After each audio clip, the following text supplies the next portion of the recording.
তো আজ বানাবো লোভনীয় এবং একদম অন্যরকম স্বাদের পালং শাক ও ছোট আলুর রেসিপি। আর গাঢ় ক্রিমি সবুজ গ্রেভির মধ্যে ডুবে থাকা নরম তুলতুলে আলুর এই রেসিপি শুরু করার আগে লাইক ও সাবস্ক্রাইব বাটনটা অবশ্যই প্রেস করে দেবেন। তো প্রথমে এখানে নিয়েছি 1 কাটের মতো পালং শাকটাকে ভালো করে ধুয়ে নিয়ে বেছে রেখে দিয়েছি। আর নিয়েছি 500 গ্রামের মতো ছোট আলুটাকে ভালো করে সেদ্ধ করে নিয়েছি। এরপর একটা বাটা মশলা বানিয়ে নেব। এর জন্য চাই হচ্ছে 3টি কাঁচা লঙ্কা, আর নিয়েছি 11 থেকে 12টার মতো রসুনের কোয়া, আর নিয়ে নেব 5 টুকরোর মতো আদা, আর সবশেষে নিয়ে নেব 6টির মতো কাজু বাদাম। সমস্ত মশলাটাকে একটু সামান্য জল দিয়ে পেস্ট করে নেব। আগে থেকে গরম জল আমি ফুটতে দিয়েছিলাম, আর এই জলের মধ্যেই পালং শাকটাকে 2 থেকে 3 মিনিটের মতো সেদ্ধ করে নেব। শাকটা সেদ্ধ হয়ে গেলে ঠান্ডা করে নেব, তারপর পেস্ট বানিয়ে নেব।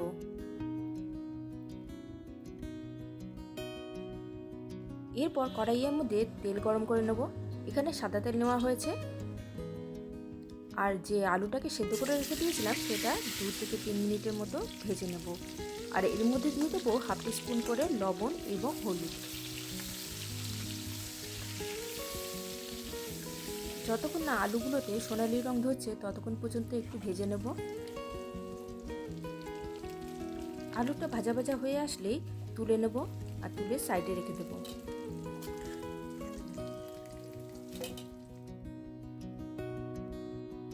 এরপর ওই তেলের মধ্যে দিয়ে দেবো ফোড়নে দিয়ে দেবো 1 টিস্পুনের মতো জিরে আর 2টো শুকনো লঙ্কা। মশলাটা থেকে যখন সুন্দর একটা গন্ধ বেরোবে তখনই দিয়ে দেবো পেঁয়াজ কুচি। এখানে 2টো মিডিয়াম সাইজের পেঁয়াজ নেওয়া হয়েছে। পেঁয়াজটাতে যতক্ষণ না বাদামি রং ধরছে ততক্ষণ পর্যন্ত একটু নেড়ে চেড়ে নেব।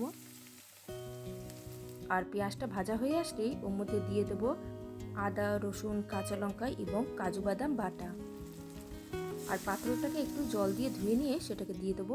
এরপর দিয়ে দেবো 1 চামচের মতো ধনে গুঁড়ো, হাফ চামচের মতো জিরে গুঁড়ো, আর দিয়ে দেবো 1 চামচের মতো হলুদ গুঁড়ো, আর স্বাদ মতো লবণ, আর দিয়ে দেবো 1 টিস্পুনের মতো চিনি, আর 1 টিস্পুনের মতো কাশ্মীরি লঙ্কা গুঁড়ো।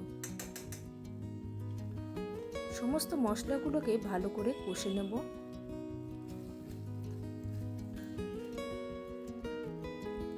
মশলাটা থেকে যতক্ষণ না কাঁচা গন্ধ চলে যাচ্ছে ততক্ষণ পর্যন্ত একটু রান্না করে নেব।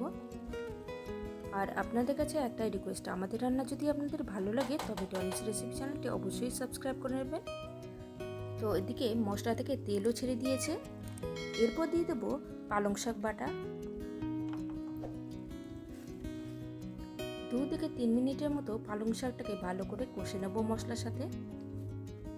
আর দেখতেই পাচ্ছেন পালং শাকের জন্য কত সুন্দর একটা সবুজ রং এসেছে।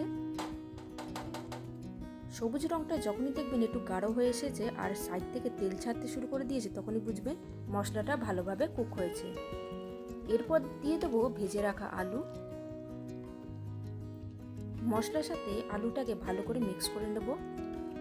আর যে পাত্রের মধ্যে আলুটাকে ভেজে রাখা হয়েছিল সেই পাত্রটাকে সামান্য জল দিয়ে ধুয়ে নিয়ে সেটাকে দিয়ে দেবো। 2 থেকে 3 মিনিটের মতো একটু কষে নেব। এরপর দিয়ে দেবো ফ্রেশ ক্রিম। 3 থেকে 4 টেবিল চামচের মতো ফ্রেশ ক্রিম নেওয়া হয়েছে। আর ফ্রেশ ক্রিম যদি না থাকে আপনারা দুধের সরও দিতে পারেন। আর দিয়ে দেবো 1 টিস্পুনের মতো গরম মশলা। আর গরম মশলাটাকে আমি বাড়িতেই বানিয়ে রেখে দিয়েছিলাম। আর দিয়ে দেবো 1 টিস্পুনের মতো কাসুরি মেথি। আরও 2 থেকে 3 মিনিটের মতো নেড়ে চেড়ে নিলে একদম রেডি হয়ে যাবে পালং আলুর রেসিপি। গ্যারেন্টি দিয়ে বলতে পারি আপনাদের এই রেসিপিটা অবশ্যই ভালো লাগবে।